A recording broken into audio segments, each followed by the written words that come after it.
চাচা, আমার একটা বিয়ের ব্যবস্থা করে দেন চাচা। বাইর যায় আমার মার কাছে একটু বোঝা কম চাচা, আমার বউ লাগবেই চাচা। চাচা দাঁড়ান। কি হয়েছে বাহুরে? চাচা, আপনারা বাইর থাকতে অনেক কে ভাই সহ্য ধরেন।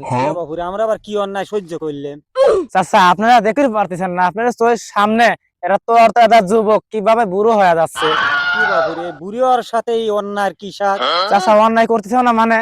তোমার চোখের সামনে চোখের বুড়ি হয়ে যাচ্ছে, আর তোমরা একটা বিয়ের ব্যবস্থা করে দিচ্ছ না। চাচা, আমার একটা বিয়ের ব্যবস্থা করে দেন চাচা। বাইর যায় আমার মার কাছে একটু বোঝা কম চাচা, আমার বউ লাগবেই চাচা। কে বাহুরে, তোমার বাড়ির লোক তোমার বিয়ে দিবি কি না দিবি আমি কেবা করি কব? চাচা, আপনারা দেশের মুরব্বী, আপনার একটা দায়িত্ব আছে না? আপনারা যদি আমার বিয়ের ব্যবস্থা না করেন, আমার বিয়ের ব্যবস্থা করবে কিনা? এ বাহুরে, তোমার মা তোমার বড় ভাইটা কওগা বিয়ের ব্যবস্থা করবে। চাচা, তাকে আর বুঝাই পারতেছি না চাচা, যে কচি নারকেল গাছে পাখি জনু হয়ে যাচ্ছে চাচা।